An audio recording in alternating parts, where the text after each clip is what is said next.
You remember when I was here the other day when Art and Brandy came and you were telling me about that one experience when Caroline had a really bad dream or like a Yeah. nightmare? Is that anything you would want to share?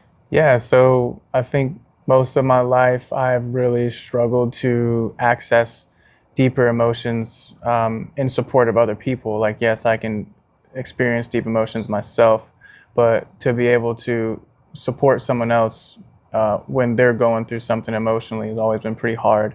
I've struggled to sit there and literally I'll have arguments with myself and inner dialogue of like, go over there and hold your lady, go hug your wife, go love your wife. And there's like this deep, like, struggle that I have to go do that. And it doesn't seem like for most people it'd be pretty hard, but for me, it's always been a struggle for 34 years now. And the other night, for the first time in my life, like she woke up, she had a horrible nightmare, and without question, like I just got up and walked over to my wife while she was in bed and just like loved on her and told her everything's okay and gave her something that I've never been able to give anyone in my life before. So it's definitely a very like emotional thing for me because I've struggled to access that side of me. I've been the warrior my whole life, and to be able to support out of love has been a struggle. So when you have the person you love with all your heart who needs that from you, and you can finally give that to them, and this is something that's very new. I haven't been able to do this, and just like recently, to see the softening and the ability to really just like touch those emotions and be there for my wife like I've never been to before. What would happen before if somebody you loved like broke down or had a hard time?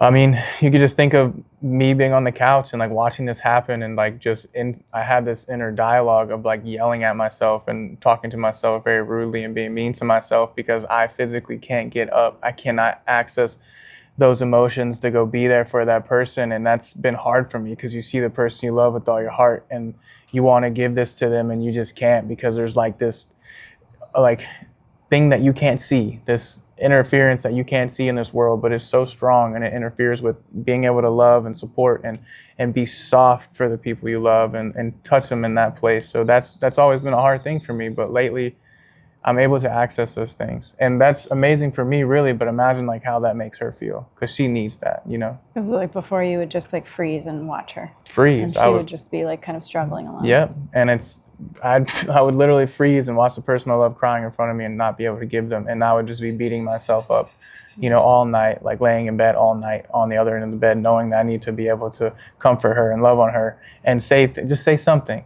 And it's like I just would get tongue tied because it was so uncomfortable for me to be able to access that part of me because I didn't have it growing up. I didn't have a mother who was really just like super soft and loving and open and these things. Like she provided for how she could provide for me, but it was never in that capacity that I never learned how to do that for someone else, and that made me really uncomfortable. So as a grown man, 34 years old, after everything I've been through, finally to be able to start tapping into that, it's amazing.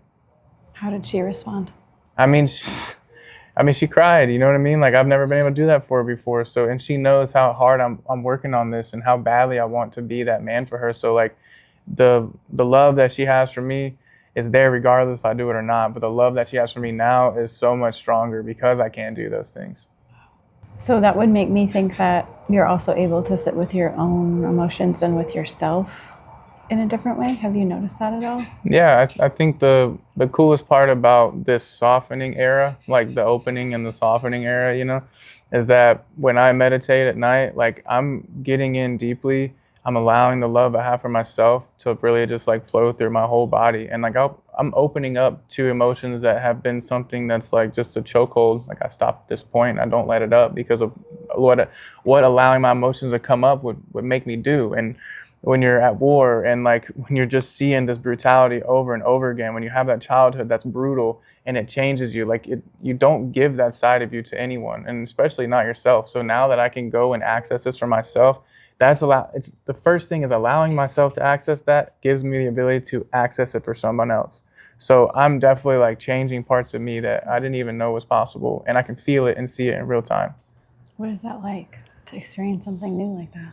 Well, I mean, for one, like the capacity for love, you know, the capacity to be there for the ones you love, that's changing every single day. That's changing. And like, I have a daughter, I have two daughters, beautiful wife. And to be able to give that to her, myself, and to her, like, that's the healing that I've been looking for. And man, if I didn't go everywhere looking for it, you know. And do you think it's the flower essences? The only thing that's changed my life since this has been the constant every single day use of flower essence. This is the sprays, the drops, like everything that you offer that I'm working with. It's the redundancy of like, this is the energy of the flowers that I'm working with, and to see the change in real time, it's every day. Like the first day I used it until now, the openness that I have, like that's the only thing I'm working with. I'm not doing plant medicine. I'm not doing these other things that I've always run to in the past, because it's like, it's such an intense approach. And I needed something soft. If I'm going to soften, I need something soft. I can't go hit myself with a sledgehammer and expecting to just have a soft response to that. So that's what I'm doing now. And I see like the ability I have, like going through cancer diagnosis, going through everything else I have going on, and to still be able to access those deeper parts. Like when I'm going through so much emotionally, like there's so much that's changing inside of me. And it's been the subtle, soft approach with the flower essence, hands down. Have you seen any changes in your wife? Yeah, I think the changes that she sees in me, I get to see in her, right? Because I lead the family. She's waiting for me to lead the family into a better way of existence, and that would be me working on the anger stuff that I go through, working on like some of the frustrations that I feel, and just kind of battling what I have going on. It can be stressful, and to meet that stress with more compassion, more love, more openness, and then same thing with my wife, to meet her with more compassion and love, softening up. Like those are the huge fundamentals to things that I haven't been able to do in my entire life that are absolutely happening now, and I can see how much benefit that has for my family.